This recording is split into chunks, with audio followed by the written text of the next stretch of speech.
día del Shabbat para santificarlo, como te he mandado ya tu Elohim. 6 días trabajarás y harás toda tu labor, pero el séptimo día es un día de reposo de ya tu Elohim. No harás ningún trabajo, tú, ni tu hijo, ni tu hija, ni tu siervo, ni tu sierva, ni tu buey, ni tu asno, ni ninguna de tus bestias, ni el extranjero en tus comunidades. Recuerda que tú fuiste esclavo en la tierra de Mitzrayim. Recuerda que ya tu Elohim te libró con mano fuerte y brazo extendido. Con mano fuerte y brazo extendido. Por tanto ya tu Elohim te manda, ya tu Elohim te manda a observar el día del Shabbat.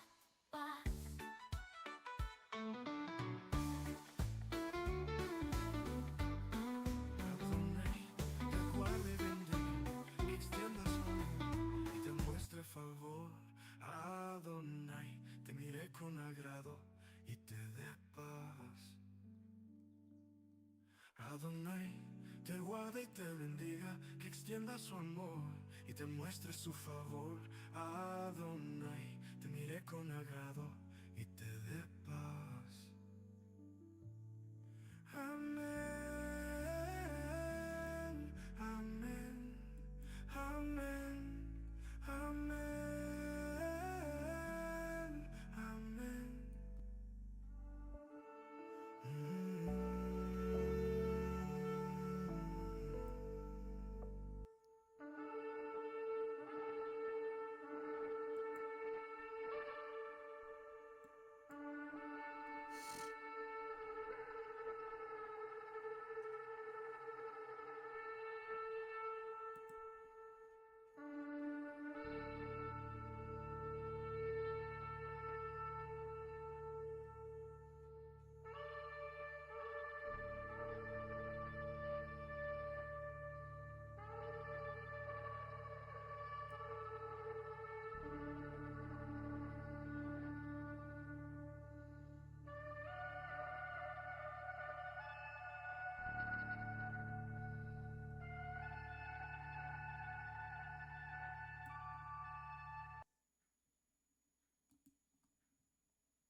Shalom.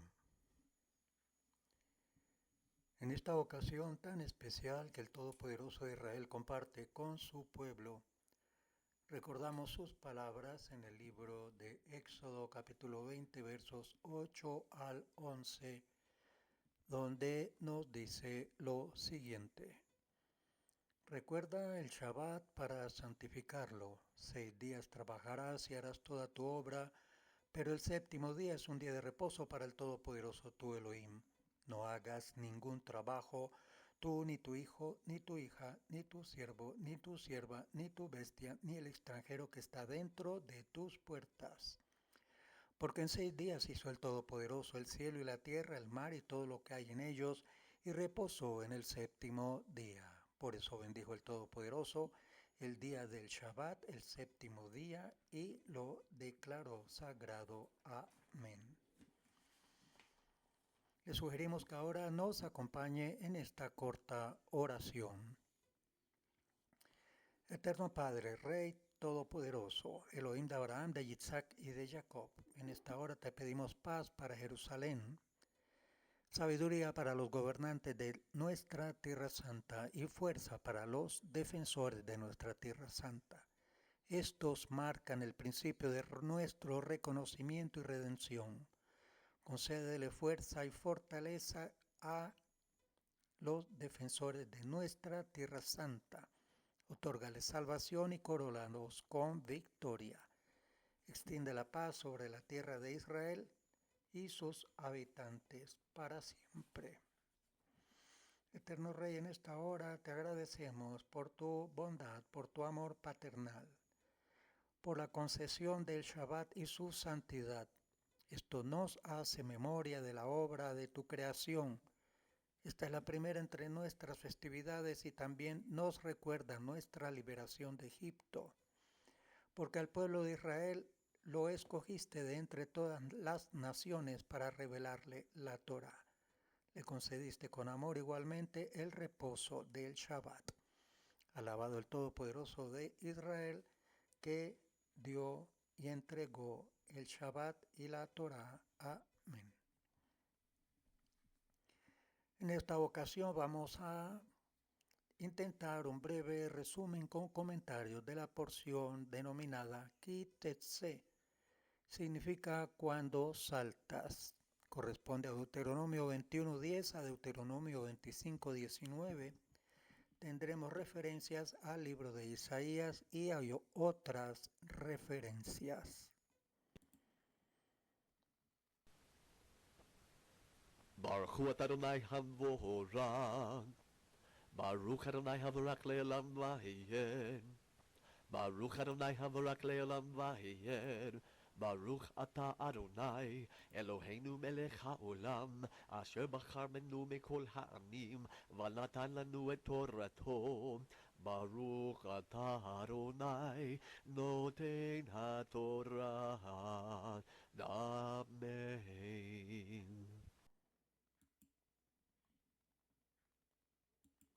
Alabado el Todopoderoso de Israel, que escogió a Israel de entre todas las naciones para entregarle la Torá. Alabado el Todopoderoso de Israel por siempre y para siempre. Comenzamos entonces este breve resumen con comentarios de esta porción con el capítulo 21, verso 12, que nos dice lo siguiente.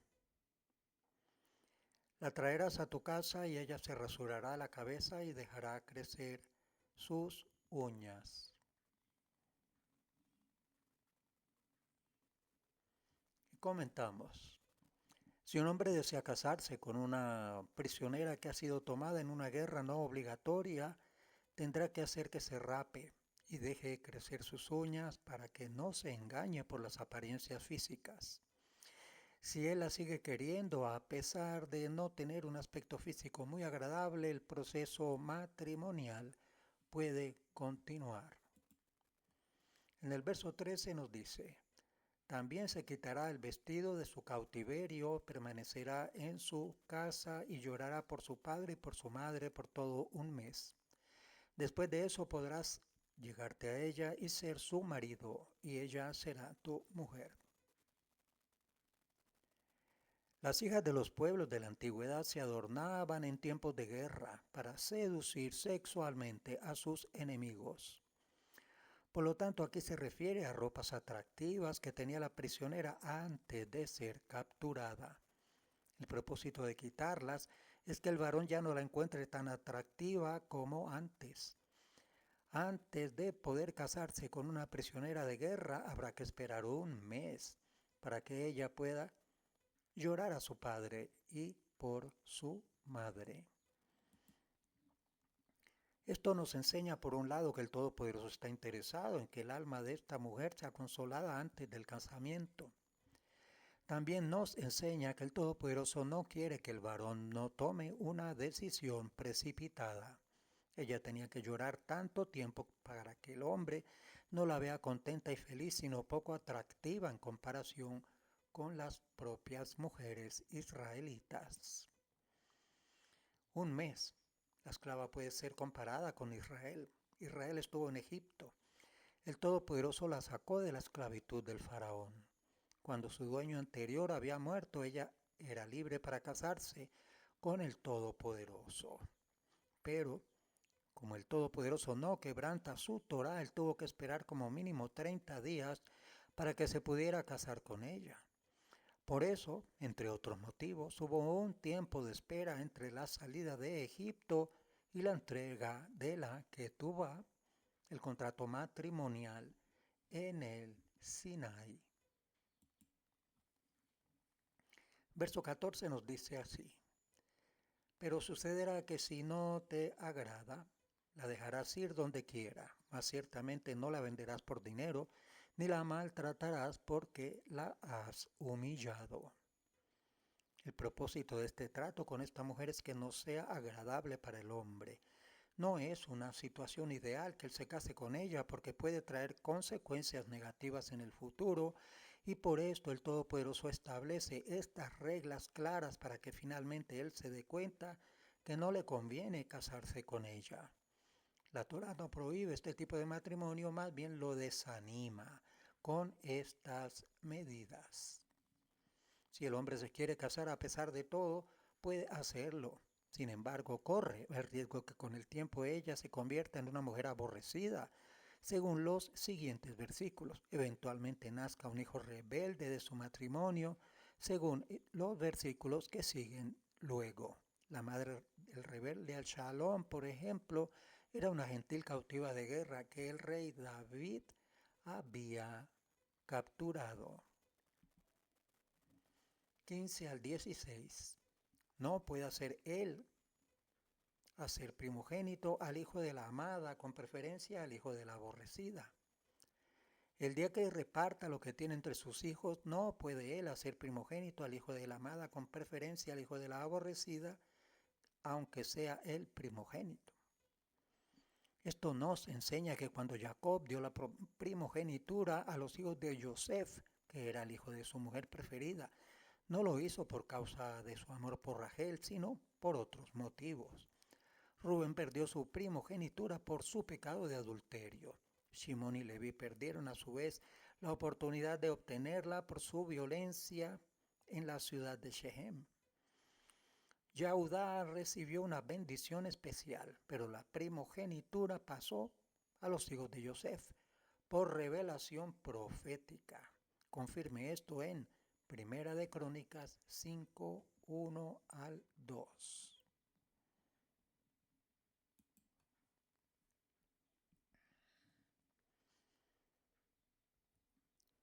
Verso 17 nos dice, sino que reconocerá al primogénito al hijo de la aborrecida, dándole una porción doble de todo lo que tiene, porque él es el principio de su vigor, a él pertenece el derecho de primogenitura. Cuando dice que el primogénito hereda una porción doble de todo lo que el padre tiene, significa que él tendrá una doble porción entre los hermanos que reciben la herencia. Al principio los primogénitos iban a ser los sacerdotes y por eso no tendrían ninguna herencia de tierra. Por eso obtuvo la doble porción de los bienes del padre, exceptuando su terreno. Pasamos ahora a otro tema en esta recopilación que está haciendo el profeta en este libro de Deuteronomio. Capítulo 21, verso 18 nos dice: si un hombre tiene un hijo terco y rebelde que no obedece a su padre ni a su madre, y cuando lo castigan, ni aún así les hace caso. La palabra hebrea que ha sido traducida como terco es sarar. Significa descarriado. La raíz de la palabra hebrea que ha sido traducida como rebelde es mará. Significa desobedecer, negarse. Se trata de uno que desobedece las palabras del Padre. La rebeldía es considerada por el Todopoderoso como una actitud muy grave. Tiene que ser duramente corregida en la vida de un niño antes de que llegue a la adolescencia. Se trata de un joven mayor de 13 años, porque de otra forma no podría ser juzgado ante un tribunal. Específicamente se refiere a un hijo entre los 3 primeros meses después de su bar mitzvah. Después de esos 3 meses ya no se aplican las leyes del hijo descarriado y rebelde. Cuando aquí se habla de castigarlo, se refiere a hacer una advertencia formal ante un tribunal para que sea corregido. Si luego sigue robando a su padre para comer mucha carne y beber mucho vino, tendrá que ser ejecutado. La tradición enseña que este caso de la ejecución de un joven rebelde llamado glotón y bebedor nunca se ha dado en la historia de Israel, por no cumplir todas las exigencias requeridas por los jueces. Capítulo 21, verso 20 nos dice: y dirán a los ancianos de la ciudad: este hijo nuestro es terco y rebelde, no nos obedece, es glotón y borracho. El carácter insaciable es considerado como algo muy negativo por la Torá. El dominio propio es fruto del espíritu de santidad. Recuerde Gálatas 5, verso 23. Y segunda de Timoteo 1, 7. La autodisciplina es parte de un buen carácter y algo que los padres tienen que enseñar a sus hijos desde pequeños. Una de las tareas más importantes que tienen los padres es enseñar a sus hijos a no ser esclavos de sus propios deseos, sino dominar sus impulsos y ser dirigidos por principios éticos y morales. Verso 20 nos dice, y dirán a los ancianos de la ciudad, este hijo es nuestro, es terco y rebelde, no nos obedece, es glotón y borracho. La falta de dominio propio es condenada por la Torá. Hay especialmente dos áreas donde el hombre tiene que aprender a dominarse, la comida y el sexo. Si no puede dominar estas dos áreas en su vida, nunca llegará a ser maduro espiritualmente. La borrachera es condenada por la Torá. El maestro, el Mesías, fue falsamente acusado de ser un glotón y borracho. Recuerde Mateo 11, 19. Mateo 11, 19. Deuteronomio 21, verso 22 nos dice, y si un hombre ha cometido pecado digno de muerte y se le ha dado muerte y lo has colgado en un árbol, aquí se habla primero de dar muerte al culpable y luego colgarlo de un árbol. La palabra hebrea para árbol etz significa árboles, planta, madera, leña.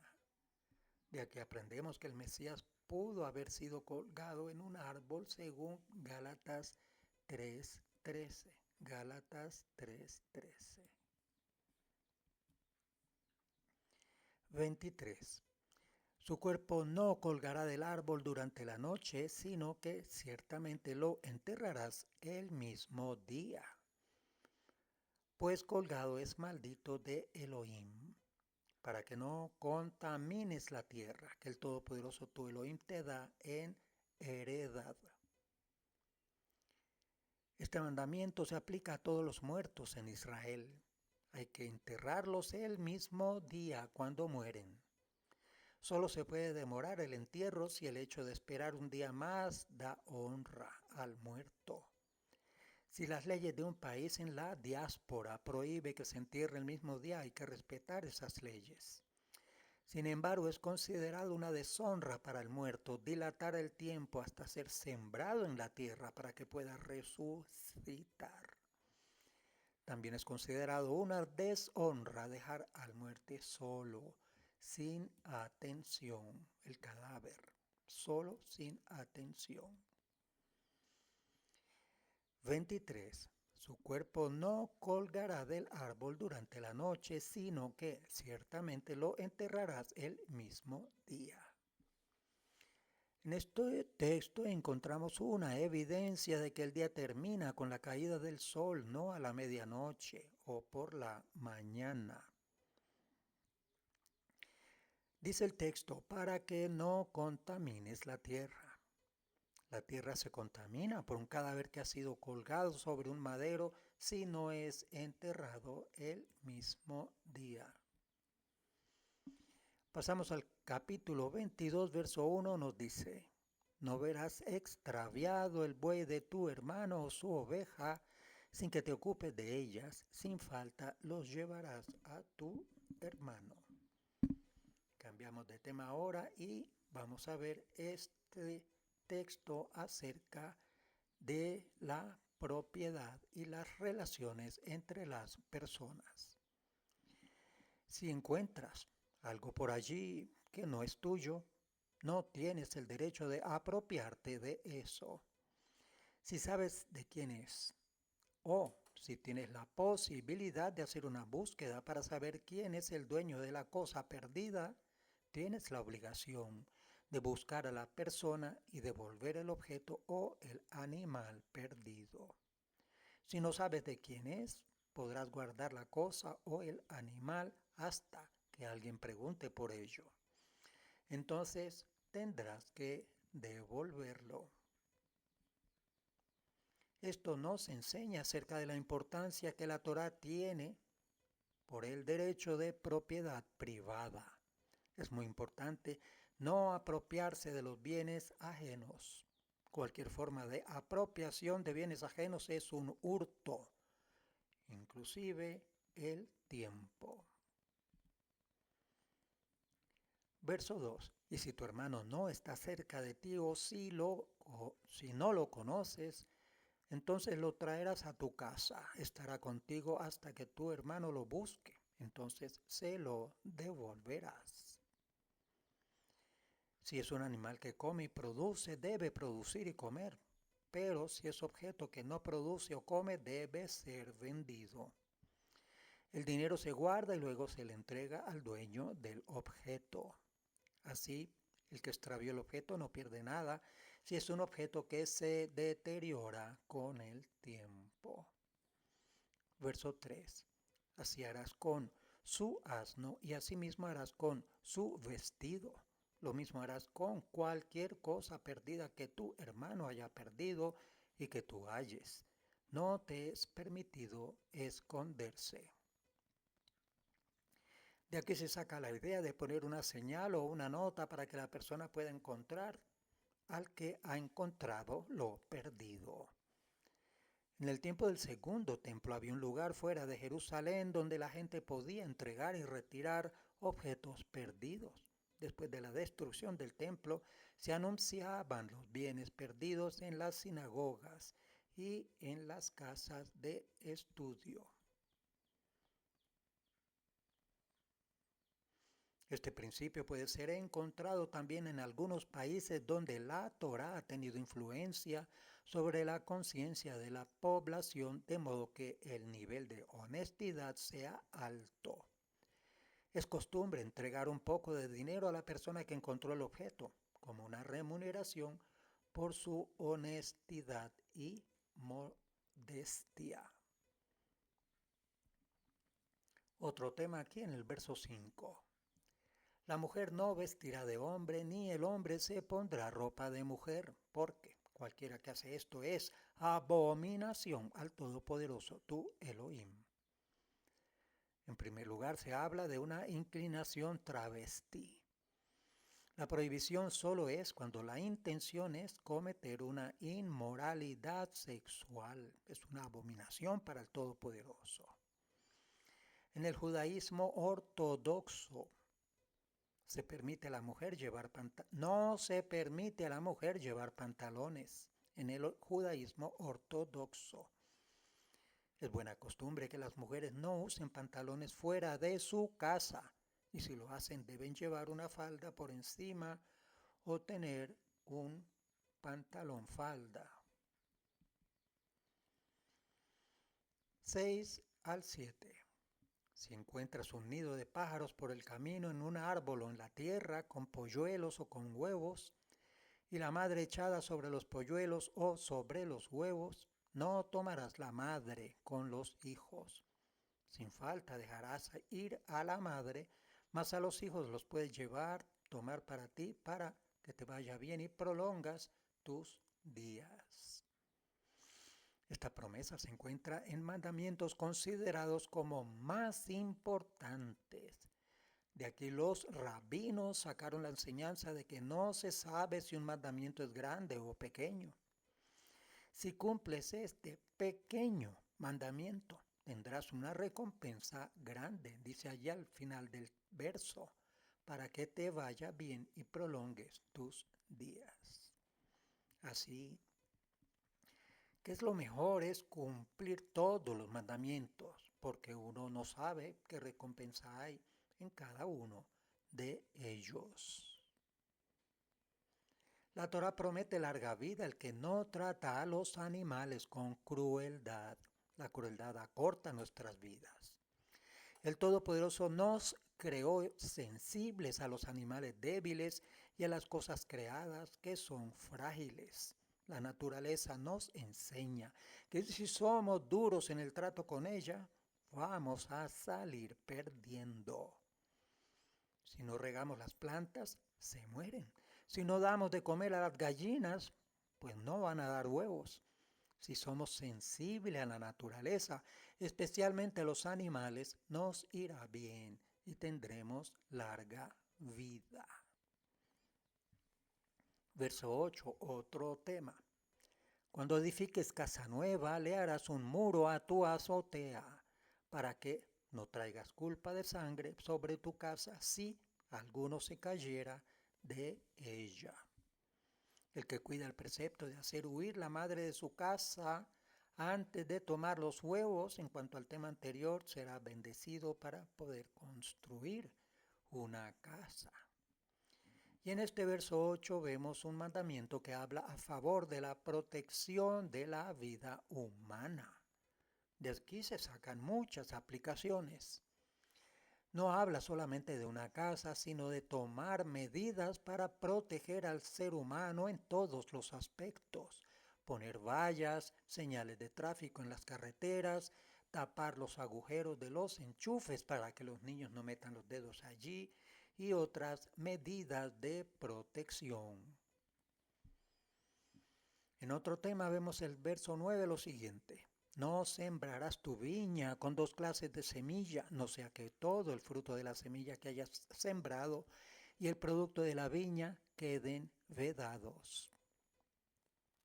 Esta prohibición aplica en primer lugar sobre la tierra de Israel. Sin embargo, la halajá establece que es aplicable también en otras tierras. La halajá es la recopilación de leyes judías basadas en la Torá. La Torá primero habla de la casa, luego de la viña y finalmente de la mujer. Confirme el verso 13. No es sabio casarse primero y luego ir a buscar trabajo y una casa. Este texto nos enseña que el producto de la viña va a ser dañado si mezclamos 2 clases de semilla. Podemos comparar la viña con Israel. Recuerde Isaías 5, verso 7. En Israel no se puede sembrar 2 clases de semilla.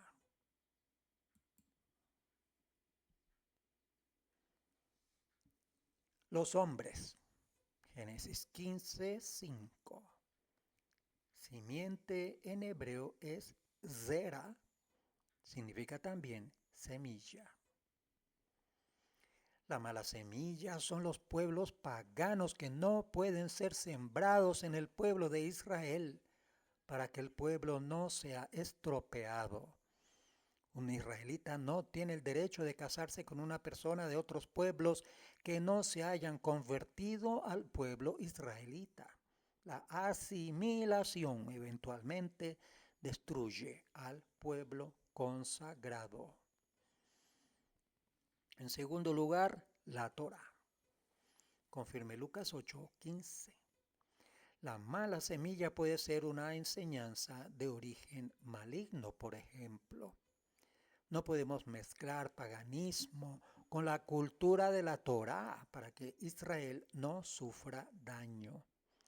La fe según Mateo 17:20, recuerde.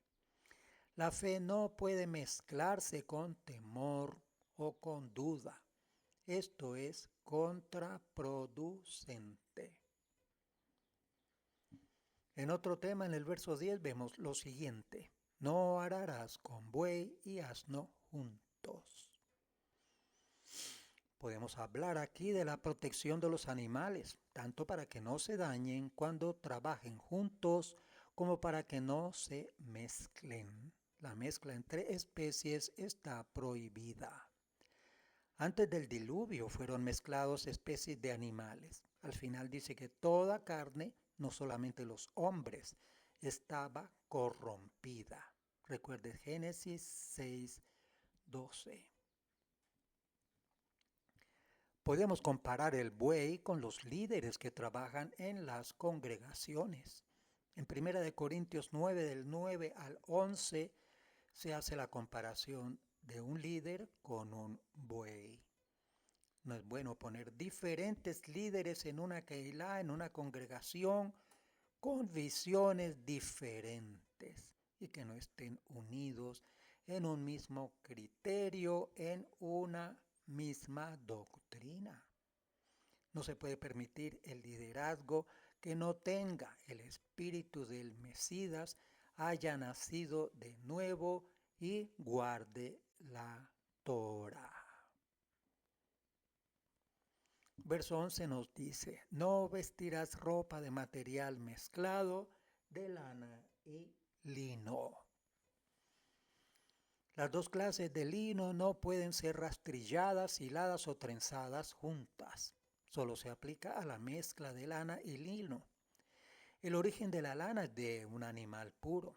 El lino es de origen vegetal. En el talid está permitido poner flecos de lana sobre un manto que normalmente es de tela de lino.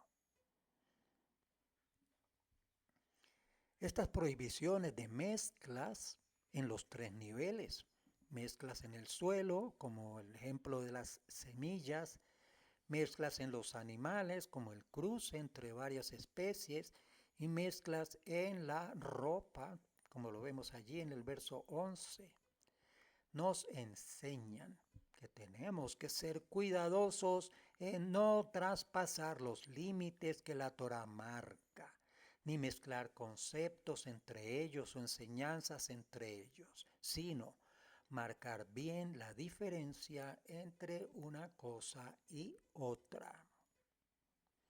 Verso 12. Te harás borlas en las 4 puntas del manto con que te cubras.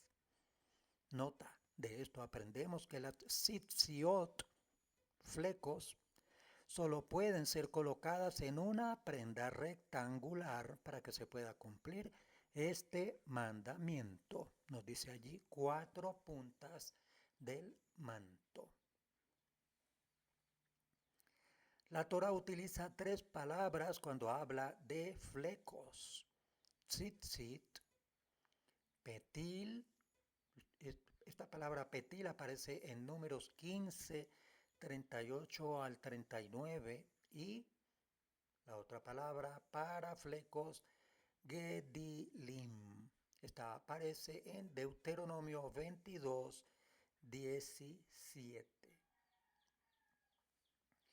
También las referencias en el libro de Ezequiel 8, verso 3. Todo esto nos enseña que los tzitzit son un conjunto de hilos que cuelgan libremente como un mechón de cabello. El tzitzit se hace con 4 hilos doblados para que sean 8.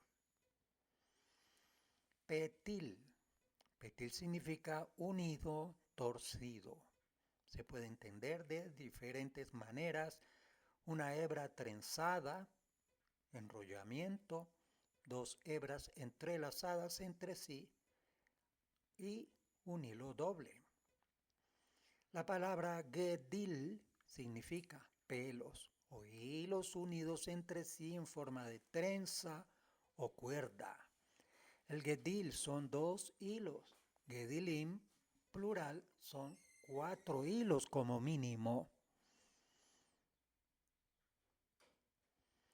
Como tzitzit denota pelos o hilos sueltos y gedil una trenza o cuerda, entendemos que la Torá habla de 2 partes en estos flecos. Una parte suelta, la parte de abajo, y la otra parte, la de arriba, donde los hilos se amarran entre sí junto con un enrollamiento. El Todopoderoso se presenta como si tuviera un manto. Tome nota de estos textos en Isaías 6.1, Ezequiel 16.8 y Salmo 91.4. Salmo 104, del 1 al 2 nos dice: bendice alma mía al Todopoderoso, el Todopoderoso Elohim mío, cuán grande eres. Te has vestido de esplendor y majestad, cubriéndote de luz como con un manto, extendiendo los cielos como una cortina. Deuteronomio 22:20, en nuestra porción quítetse, nos dice verso 20. Pero si el asunto es verdad, que la joven no fue hallada virgen. Cambiando de tema, ahora se refiere a que haya cometido adulterio después del primer paso de matrimonio judío. Este paso se llama desposorio, en hebreo erusin. 26.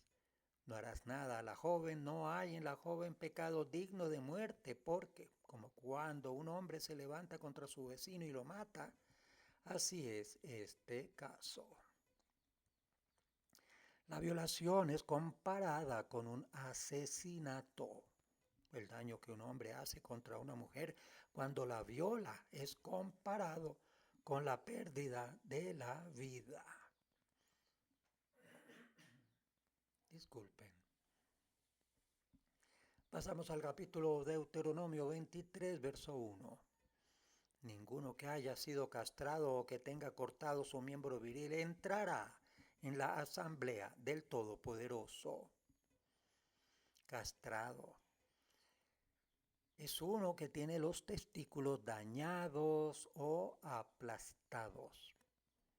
La prohibición de entrar en la asamblea del Todopoderoso, es decir, la congregación, significa que un castrado, magullado o cortado no puede casarse con una mujer israelita o judía por no poder engendrar. La esterilización no está permitida. Verso 2. Ningún bastardo entrará en la asamblea del Todopoderoso. Ninguno de sus descendientes, aún hasta la 10ª generación, entrará en la asamblea del Todopoderoso. La palabra hebrea que ha sido traducida como bastardo es mamzer. Mamzer significa uno que ha nacido en incesto o adulterio. No puede casarse con una israelita. Un mamzer solamente nace de una unión entre aquellos cuya relación es sancionada con caret. Caret es el cortamiento espiritual, el apartamiento espiritual, aplicado directamente por el cielo, de una unión entre aquellos cuya relación está sancionada con la pena de muerte por un tribunal judío. Un mamzer no es una persona que ha nacido de la unión entre un judío y una gentil. Verso 3. Ningún amonita ni moabita entrará en la asamblea del Todopoderoso. Ninguno de sus descendientes aún hasta la 10ª generación entrará jamás en la asamblea del Todopoderoso. Tenemos un ejemplo en Ruth. Ruth era moabita. Otro ejemplo es Naamá, una de las esposas del rey Shelomó, madre del rey Roboam, era amonita. Esto lo encuentra en Primera de Reyes 14:21. Las dos entraron en Israel por casamiento, forman parte de la genealogía del Mesías. Así que esto nos muestra que el mandamiento solo aplica para los varones. Verso 4. Porque no fueron a vuestro encuentro con pan y agua en el camino cuando salisteis de Egipto, y porque alquilaron contra ti a Bilam, hijo de Beor, de Petor en Mesopotamia, para maldecirte. La causa de la prohibición de no poder entrar en la asamblea era doble, porque no salieron a recibir a los hijos de Israel con pan y agua cuando vinieron de Egipto, y porque alquilaron contra Israel a Bilam para maldecirlos. Porque no fueron a vuestro encuentro con pan y agua en el camino y porque alquilaron contra ti a Bilam. Estos dos pueblos tenían una deuda de gratitud hacia los hijos de Abraham, porque habían sido salvados 2 veces por la intervención de Abraham. Recuerde aquella guerra de Kedorlaomer y en el escape de Sedom. Por no tomar en cuenta esa deuda histórica a la hora de tener la oportunidad de mostrar amor a los descendientes de Abraham, fueron rechazados por el Todopoderoso como candidatos para ser parte del pueblo apartado. Así que tengamos en cuenta cuán importante es agradecer a los que han hecho algún tipo de favor en la vida, especialmente cuando nos sacan de una crisis.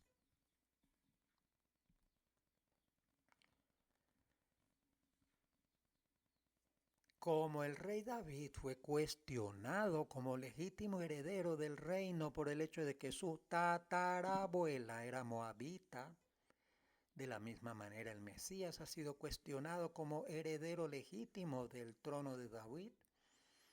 Recordemos Lucas 1:34, allí nos dice, ¿cómo será esto? Pues no tengo relación con varón. Estos versos aparecen en los escritos nazarenos en el tema del engendramiento sobrenatural sin intervención de varón. Recuerde Mateo 1:25 donde dice hasta que.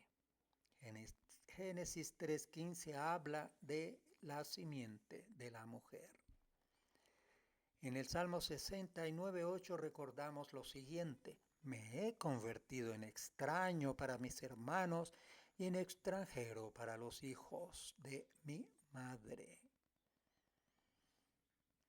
Como David fue cuestionado, también el Mesías fue cuestionado en esta acusación indirecta, ni tan indirecta. Juan 8:41. Ellos le dijeron, nosotros no nacimos de fornicación. Consulte usted Juan 8:41. Continuamos en nuestra porción. Quítese. Deuteronomio 23, verso 5 nos dice: Mas el Todopoderoso tu Elohim no quiso escuchar a Bilam, sino que el Todopoderoso tu Elohim te cambió la maldición en bendición, porque el Todopoderoso tu Elohim te ama. La maldición de Bilam fue cambiada en bendición. El Todopoderoso es capaz de cambiar cualquier maldición en bendición. La maldición más grande de la historia fue cuando el Mesías fue colgado sobre un madero. Esa maldición fue transformada en la mayor bendición para la creación. Verso 7. No aborrecerás al edomita, porque es tu hermano. No aborrecerás al egipcio, porque fuiste extranjero en su tierra. Roma fue fundada por un descendiente de Edom.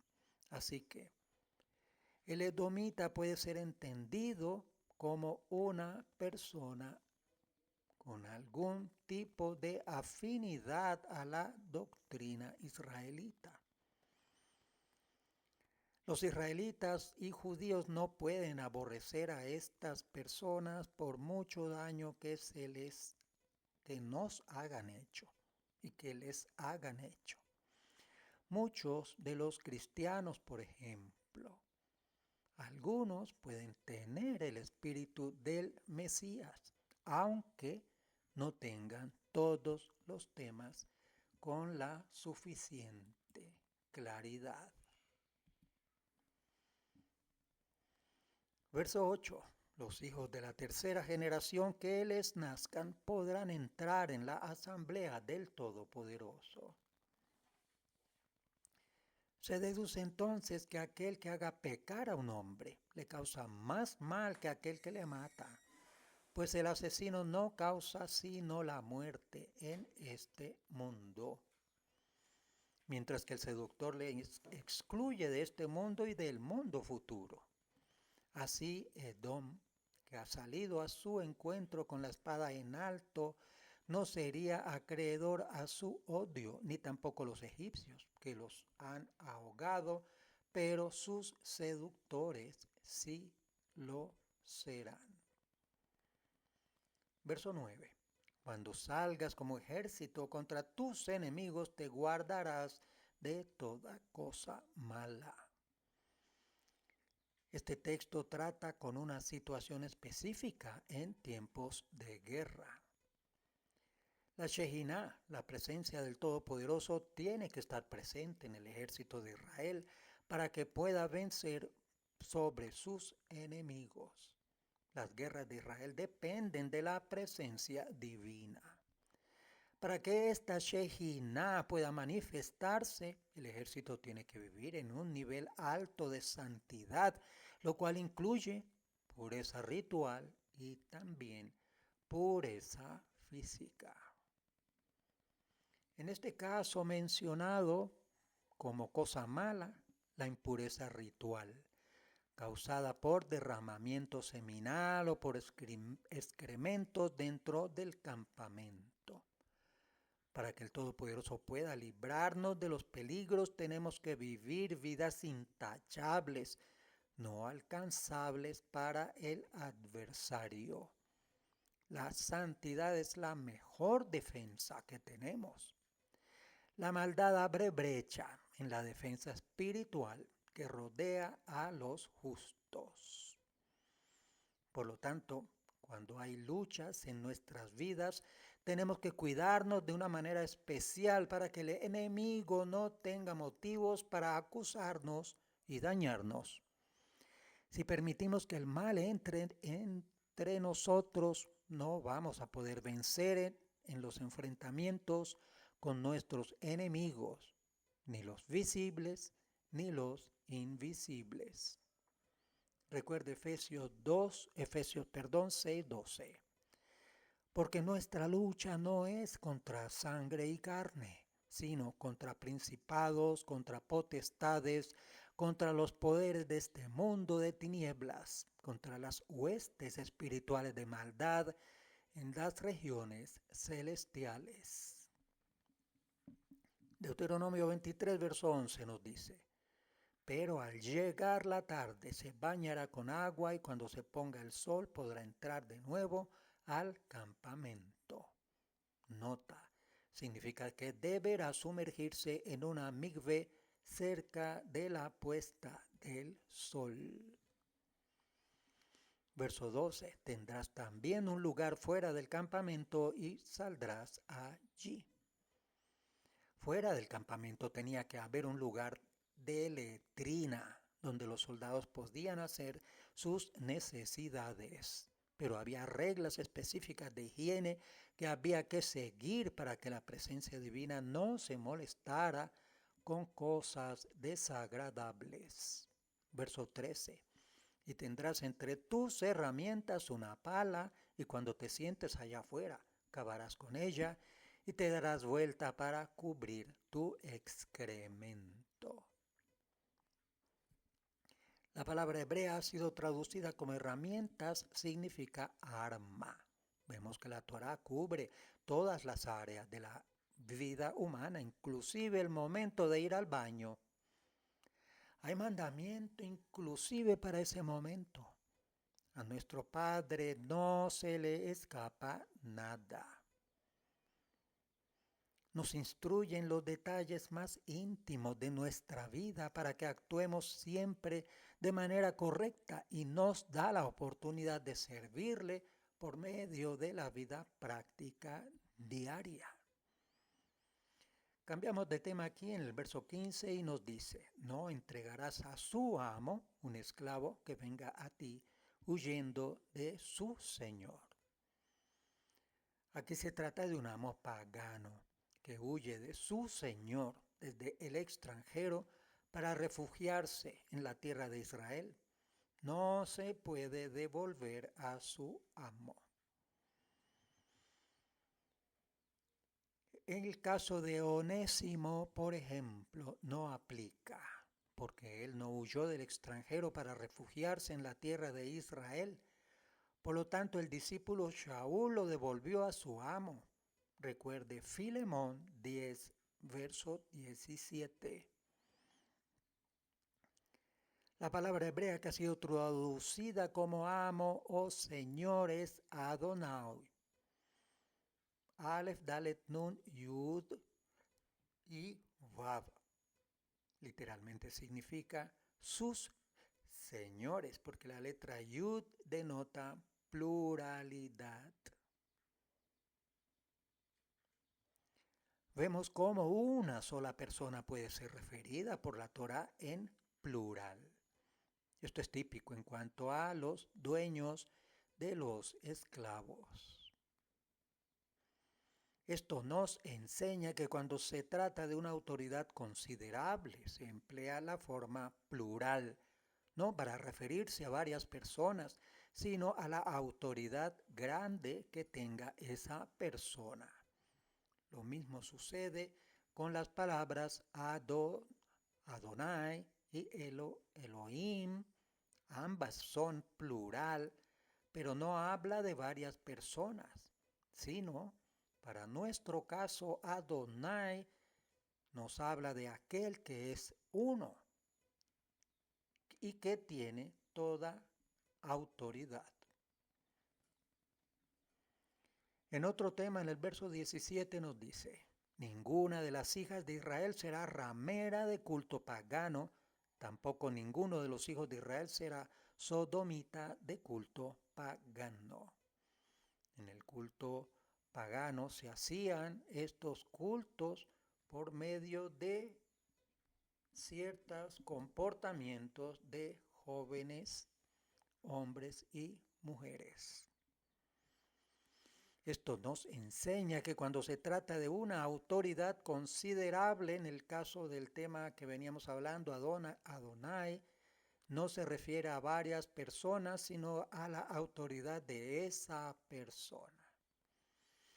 Ahora, en el tema de la ramera, esta palabra viene de Kedeshá. Curiosamente, esta palabra tiene la misma raíz de Kadosh, que es santo, apartado, dedicado, consagrado. Así que podemos aprender de esto que la santidad no solamente se refiere a pureza moral, sino que tiene que ver también con consagración. Santidad, pureza moral y consagración. En el caso de la ramera y el sodomita, sodomita es una palabra parecida también que Kedesh. Se trata de personas que están dedicadas al culto pagano ofreciendo sus propios cuerpos para depravación sexual en algunos cultos que ellos manejan. Ellos están dedicados a sus baales y por eso su nombre tiene que ver con la palabra Kadosh. Verso 18. No traerás la paga de una ramera ni el sueldo de un perro a la casa del Todopoderoso, tu Elohim. Aquí la palabra ramera es soná. En este caso es mujer que ha ofrecido su cuerpo por un precio monetario. Y la palabra perro se aplica a un hombre homosexual que ha vendido su cuerpo para obtener dinero. Ambos oficios, entre comillas, son abominación para el Todopoderoso. El dinero de sus trabajos no se puede permitir como ofrendas para el Todopoderoso. De eso aprendemos también que no podemos permitir dinero en las ofrendas en nuestras congregaciones de personas que han conseguido ese dinero de forma ilegal, quebrantando los mandamientos de la Torá. Esas ofrendas ofenden al Todopoderoso. No son ofrendas, son ofensas. En otro tema, en el verso 19, vemos lo siguiente. No cobrarás interés a tu hermano, interés sobre dinero, alimento o cualquier cosa que pueda ser prestado a interés. No está permitido prestar dinero a los hermanos necesitados cobrando intereses. Sin embargo, si el préstamo es dado en plan de negocios, aplican otras leyes. 20. Podrás cobrar interés a un extranjero. La Torá misma enseña al pueblo de Israel principios bancarios. Los bancos no son inventos de los hombres, sino del Todopoderoso, con el fin de beneficiar al pueblo de Israel al dar préstamos a los extranjeros. Es parte de la bendición de Abraham y resultado de la obediencia a los mandamientos. Deuteronomio 28:12. Abrirá el Todopoderoso para ti su buen tesoro, los cielos, para dar lluvia a tu tierra a su tiempo y para bendecir toda la obra de tu mano. Y tú prestarás a muchas naciones, pero no tomarás prestado. Verso 21. En otro tema. Cuando hagas un voto al Todopoderoso tu Elohim, no tardarás en pagarlo, porque el Todopoderoso tu Elohim ciertamente te reclamará y sería pecado en ti.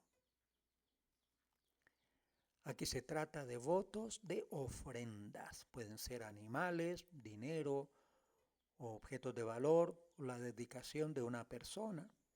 Por ejemplo, 1 de Samuel 1:11. En Eclesiastés 5:4 al 6 vemos lo siguiente.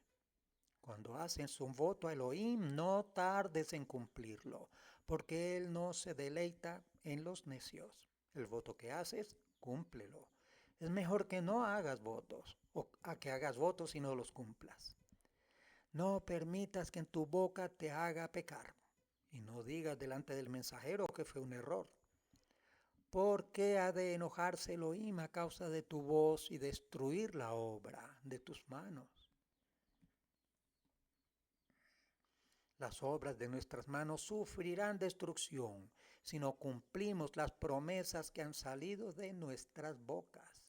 Cuán importante es la palabra que sale de nuestra boca.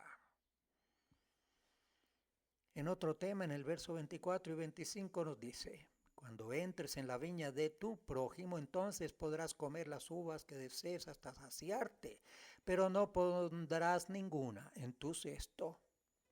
Cuando entres en la miel de tu prójimo, entonces podrás arrancar espigas de tu mano, pero no meterás la hoz a la mies de tu prójimo.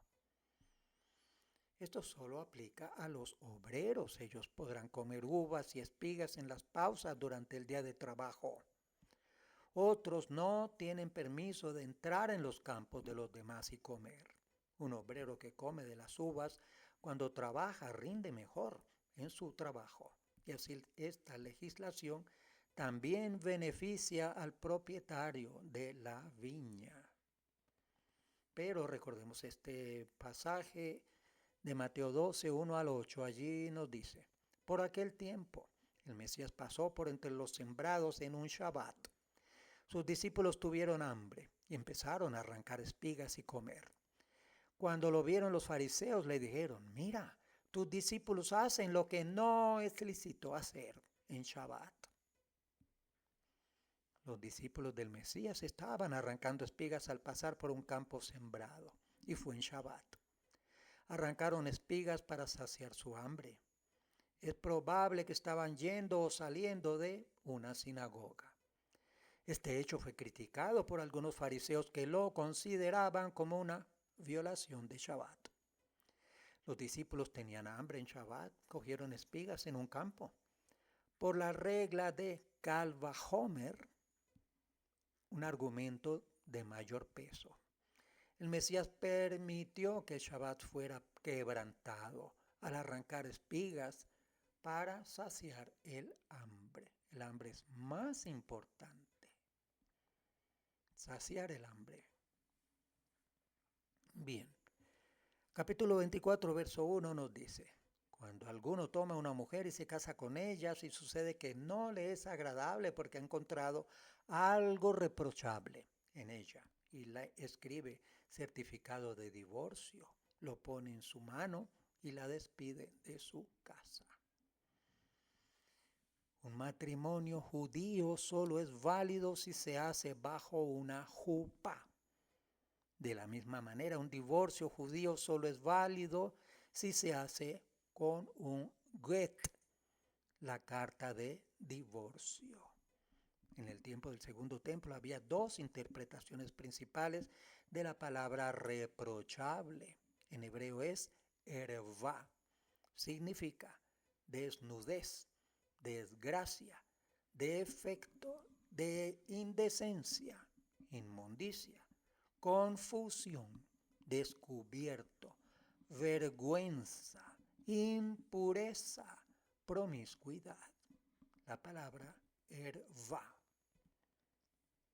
Por un lado tenemos la interpretación de la casa de Hillel, que dice que se puede despedir a una mujer por cualquier cosa que cause molestia en el esposo, incluso si ella fracasa en la cocina. Pero en cambio, la casa de Shammai era más estricta, solo permitía el divorcio cuando había un comportamiento sexual indecente en la mujer. ¿Qué nos dijo el maestro? Lo siguiente, 19, 3 al 10. Se acercaron a él algunos fariseos para probarlo diciendo: ¿es lícito a un hombre divorciarse de una mujer por cualquier motivo? Él respondiendo dijo: ¿no habéis leído que aquel que los creó desde el principio los hizo varón y hembra? Y añadió: por esta razón el hombre dejará a su madre y a su padre y se unirá a su mujer y los dos serán una sola carne. Entre paréntesis por parte nuestra, Ehad. Por consiguiente ya no son dos, sino una sola carne. Por tanto, lo que Elohim ha unido bajo el mismo yugo, ningún hombre lo separe. El documento de divorcio llamado get representa un término medio entre aquellos que prohíben el divorcio en todos los casos y los que lo autorizan con una sola palabra del marido, como dice: vete. Y sigue entonces el texto de Mateo 19 así. Ellos le dicen: entonces, ¿por qué mandó Moshe darle carta de divorcio y de repudiarla? Y él les dice: por la dureza de vuestro corazón. Moisés os permitió divorciaros de vuestras mujeres, pero no ha sido así desde el principio. Y yo os digo que cualquiera que se divorcie de su mujer, salvo por fornicación, y se case con otra, comete adulterio.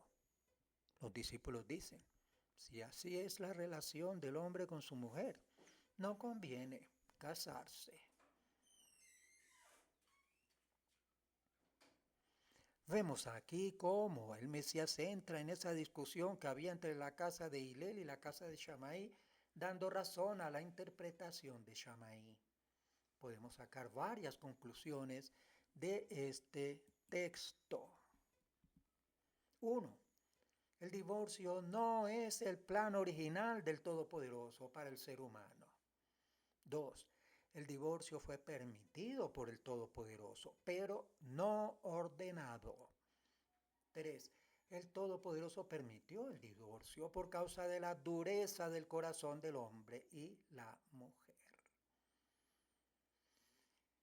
La causa de un divorcio para poder casarse con otra no puede ser cualquiera, sino por algo indecente. En hebreo es ervat davar, un hecho indecente, traducido como fornicación e infidelidad.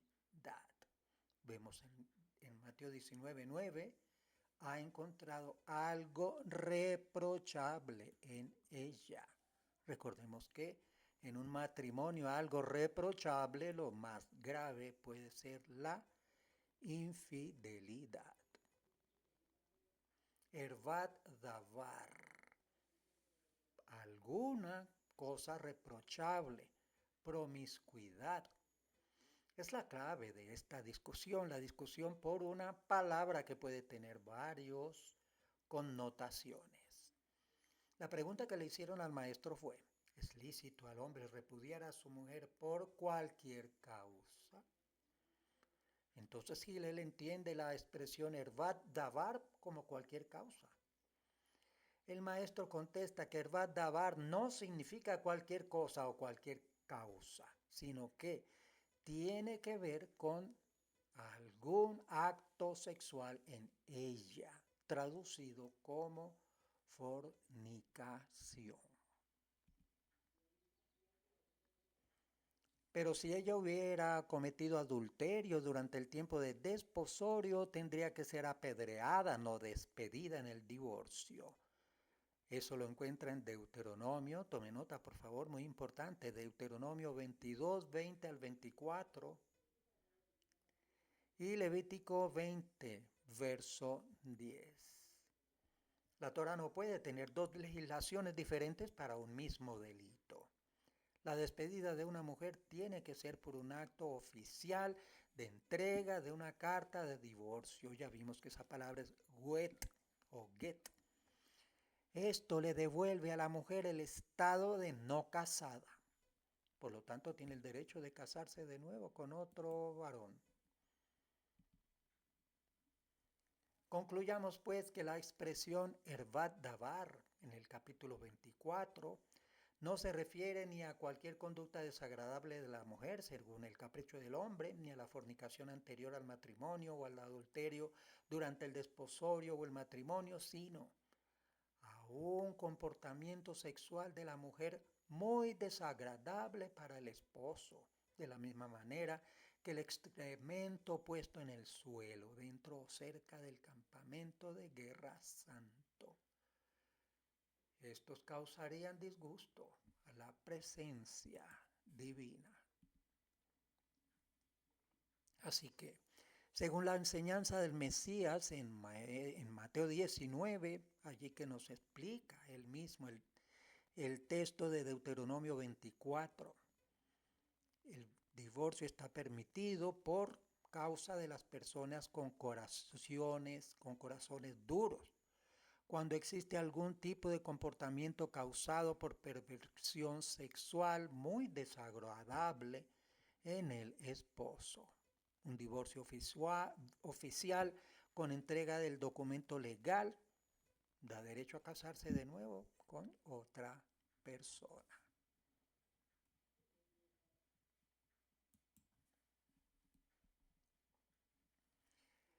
Cambiando de tema, o dentro del mismo tema, vamos a ver el capítulo 24, verso 4 nos dice: no traerás pecado sobre la tierra que el Todopoderoso tu Elohim te da por heredad. Nota, las relaciones ilícitas traen pecado sobre la tierra de Israel y fueron una de las causas principales de la expulsión de los habitantes de las 7 naciones. Y confírmelo en Levítico 18, 27 al 28. Verso 5. Cuando un hombre recién casado no saldrá con el ejército ni se le impondrá ningún deber, quedará libre en su casa por 1 año para hacer feliz a la mujer que ha tomado. La vida familiar es tan importante que durante el primer año de matrimonio tiene prioridad sobre el deber de salir a la guerra. El propósito con esta ley es alegrar y hacer feliz a la esposa. Lo más grande de la vida de una mujer debiera ser casarse y tener hijos. Verso 7, otro tema. Si se encuentra un hombre que haya secuestrado a alguno de sus hermanos de los hijos de Israel y lo esclaviza o lo haya vendido, entonces ese ladrón morirá. Así quitarás el mal de en medio de ti. Un secuestrador merece la pena de muerte solo si además del secuestro esclaviza a la persona secuestrada. Versos 8 al 9. Cuídate de una infección de lepra para que observes diligentemente y hagas conforme a todo lo que los sacerdotes levitas os enseñen, como les he ordenado, así cuidarás de hacer. Recuerda lo que el Todopoderoso tu Elohim le hizo a Miriam en el camino cuando salíais de Egipto. Acuérdate, recuerda. Miriam fue golpeada con plaga de Tzarat por causa de usar mal su lengua. Lengua mala es Lashon Hara. Aquí la Torah nos manda recordar lo que pasó para que aprendamos a no hablar mal de las autoridades, nos gusten o no. Están allí por un propósito, no sabemos cuál, pero el Todopoderoso es el que pone reyes sobre la tierra. Capítulo 24, verso 10 nos dice, cuando prestes cualquier cosa a tu prójimo, no entrarás en su casa para tomar su prenda. Nota, nadie tiene el derecho de entrar en una casa o propiedad ajena sin permiso. Verso 13, sin falta le devolverás la prenda al ponerse el sol para que se acueste con su ropa y te bendiga y te hará justicia delante del Todopoderoso, tu Elohim, y esto será justicia delante del Todopoderoso, tu Elohim. La justicia, palabra en hebreo, tzedakah. En este caso no se refiere a que uno reciba una justificación o declaración de inocencia por un pecado como una recompensa para tratar bien a los pobres, sino que se trata de una obra de caridad hecha para suplir el derecho básico de una persona en una necesidad. De aquí surge la expresión tzedakah en referencia también a ayuda a los necesitados. Recuerde Mateo 6:1. Mateo 6:1. Capítulo 24, verso 15 nos dice, en su día le darás su jornal antes de la puesta del sol, porque es pobre y ha puesto su alma en él, para que él no clame contra ti al Todopoderoso y llegue a ser pecado en ti. Nota, es pecado emplear una persona para un día y no darle la paga antes de la caída del sol. Trabajo hecho, trabajo pagado, el jornal. 16. Los padres no morirán por sus hijos, ni los hijos morirán por sus padres. Cada uno morirá por su propio pecado. Los padres no pueden morir por el testimonio de sus hijos. El texto hebreo dice, cada hombre, no cada uno. Esto nos enseña que la pena de muerte no puede ser aplicada sobre hijos mayores de edad por lo que han hecho sus padres, pero sobre sus hijos menores sí. Verso 18. Sino que recordarás que fuiste esclavo en Egipto y que el Todopoderoso tu Elohim te rescató de allí. Por tanto, yo te mando que hagas esto.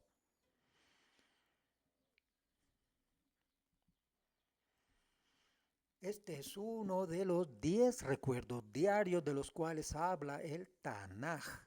Además hay 2 en los textos nazarenos. Vamos a ver los 12 recuerdos diarios. 1. La salida de Egipto y los textos. 2. El maná. 3. El Shabbat. 4. Lo que hizo Amalek. 5. La revelación en el Sinaí. 6. La provocación en el desierto, lo del becerro de oro. 7. El tema de Balak y Bilam. 8. Lo que pasó con Miriam. 9. El Todopoderoso da fuerzas para hacer riquezas. 10. No olvidar a Jerusalén. 11. El caso de la mujer de Lot. Y el Mesías. Lucas 22 y Timoteo 2, verso 8. Ya vamos terminando, ya nos falta poco, nos dice. Cuando ciegues tu mies en tu campo y olvides alguna gavilla en el campo, no regresarás a recogerla, será para el forastero, para el huérfano y para la viuda, para que el Todopoderoso tu Elohim te bendiga en toda tu obra de tus manos. Vemos cómo la prosperidad laboral viene como resultado de tratar bien a los necesitados. Hay 3 preceptos aplicables solo en la tierra de Israel en cuanto a la cosecha de un campo para que el necesitado también pueda ser atendido. PA es no cegar todo, dejar una 60ava o 40ava parte en las esquinas del campo. Leket, no recoger 1 o 2 tallos que hayan caído detrás del cosechador. Y Shikha, no volver a buscar 1 o 2 gavillas que se hayan dejado en el campo. Y viene aquí la ley del Levirato, capítulo 25, verso 5, y con este concluimos este breve resumen. Nos dice: cuando 2 hermanos habitan juntos y uno de ellos muere y no tiene hijo, la mujer del fallecido no se casará fuera de la familia con un extraño. El cuñado se allegará a ella y la tomará para sí como mujer y cumplirá con ella su deber de cuñado. Está muy claro el mandamiento. Verso 12. Entonces le cortarás su mano, no tendrás piedad. Nota, significa que tiene que haber una paga de dinero correspondiente a aquella vergüenza. Verso 15, tendrás peso completo y justo, tendrás medida completa y justa para que se prolonguen tus días en la tierra que el Todopoderoso tu Elohim te da. Una persona que no anda con engaños tendrá una vida prolongada. Verso 16, porque todo el que hace esas cosas, todo el que comete injusticia es abominación para el Todopoderoso tu Elohim. El engañador es abominación para el Todopoderoso. Está completándose aquí también el caso de la persona que aumenta indebidamente, abusivamente, el precio de los productos, en particular los alimentos. O el recordatorio en el verso 17 de lo que hizo Amalek en el camino cuando salimos de Egipto. También aquellas personas que manejan pesas falsas. Aquellas personas que tratan de engañar a su prójimo abren la puerta para el enemigo. Muy bien, concluimos de esta manera este breve resumen con comentarios de esta porción Ki Tetse, Deuteronomio 21 a Deuteronomio 25, 19. Le damos todo agradecimiento al Todopoderoso de Israel por habernos sostenido con vida grande y renovados diariamente son sus misericordias. Para el Todopoderoso de Israel toda alabanza y adoración por los méritos del Mesías. Amén. Shalom.